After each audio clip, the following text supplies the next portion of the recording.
दोस्तों, आज की हमारी कहानी है तेनालीराम के खिलाफ षड्यंत्र। एक दिन की बात है, रोज की तरह आज भी महाराज कृष्णदेव राय का दरबार लगा था। दरबार में अभी तक तेनालीराम नहीं आए थे। महाराज दरबारियों के साथ किसी विषय पर बात कर रहे थे। बात करते ही करते बात चतुरता पर आ गई। महाराज के दरबार में मौजूद बहुत से दरबारी, मंत्री और राजगुरु भी तेनालीराम से जलते थे। उन्हें लगता था कि तेनालीराम के कारण उन्हें अपने कौशल को महाराज को दिखाने का मौका नहीं मिलता। अतः तेनालीराम की गैर मौजूदगी में महाराज के सामने तेनालीराम के विरुद्ध बात कहने का अच्छा मौका था। एक मंत्री बोल उठा, महाराज, आपके दरबार में बुद्धिमान व्यक्तियों की कमी नहीं है। आपके दरबार में तेनालीराम से भी बुद्धिमान व्यक्ति मौजूद हैं। अगर उन्हें मौका मिले तो वह अपने बुद्धि को दिखाकर यह सिद्ध कर सकते हैं कि वह बुद्धिमान हैं।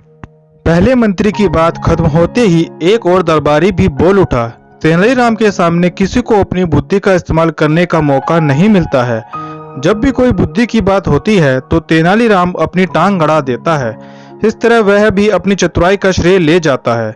तभी एक और मंत्री बोल उठा, क्षमा करें महाराज, आप खुद भी तेनालीराम को कुछ अधिक ही बुद्धिमान समझते हैं और उसकी बुद्धि को ज्यादा महत्व देते हैं।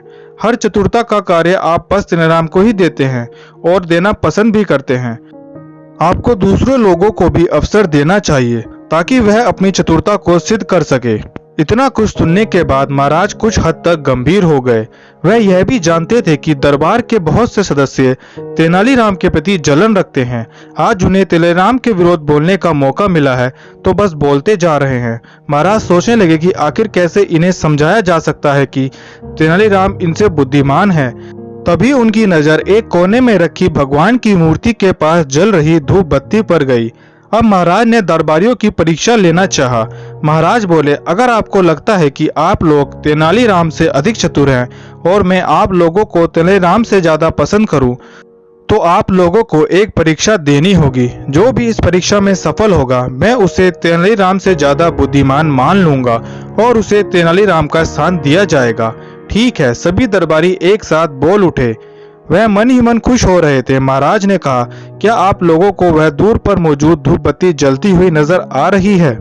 फिर से सभी एक साथ बोल उठे, हाँ। महाराज ने कहा, आप में से जो भी उस धूप के धुएं को 2 हाथ तक नाप लेगा उसे बुद्धिमान समझा जाएगा।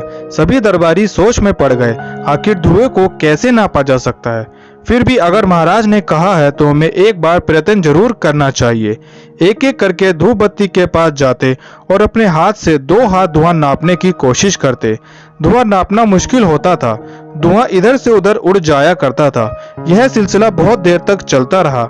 एक एक करके सभी दरबारियों ने इसको करने का प्रयत्न किया, लेकिन कोई भी सफल नहीं हो पा रहा था। महाराज मन ही मन खुश हो रहे थे। जब सभी दरबारी थक गए तभी वहां तेनालीराम आ खड़े हुए। दरबारी ने महाराज से कहा, यदि हम इस कार्य को नहीं कर सकते तो तेनालीराम भी नहीं कर सकता है। इसे इस कार्य को करने का आदेश दें।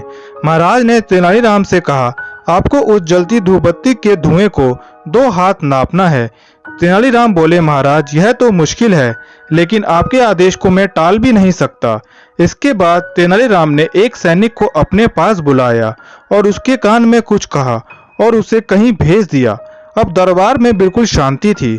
सभी बस यह सोच रहे थे कि आखिरकार तेनालीराम कैसे धुआं नाप सकता है। कुछ ही देर बाद वह सैनिक अपने हाथ में 2 हाथ के बराबर एक शीशे की बोतल लेकर आया। उसको सैनिक ने लाकर तेनालीराम धूप बत्ती के पास गए। जिस तरफ से धुआं निकल रहा था उधर से ही बोतल का मुंह कर दिया। कुछ ही समय में उस 2 हाथ के बराबर की बोतल में धुआं भर गया। उसके बाद तेनालीराम उसके मुंह को बंद कर दिया और उसको राजा के सामने लेकर आए और बोले, यह रहा 2 हाथ के नाप बराबर का धुआं। इसे कोई भी नाप कर देख सकता है। तेनालीराम इस तरह धुएं को नापता देखकर दरबार में मौजूद वहां सभी लोग अपने मुंह को छुपाने लगे जो तेनालीराम से जलते थे और महाराज को तेनालीराम के बारे में बुरा कहते थे। महाराज ने कहा, देख लिया आप लोगों ने कि तेनालीराम को मैं क्यों ज्यादा प्रेम करता हूँ और क्यों किसी की बुद्धि की सलाह मैं तेनालीराम से लेता हूँ। दोस्तों, अगर आपको हमारी ये कहानी पसंद आई तो वीडियो को लाइक करें और चैनल को सब्सक्राइब करें।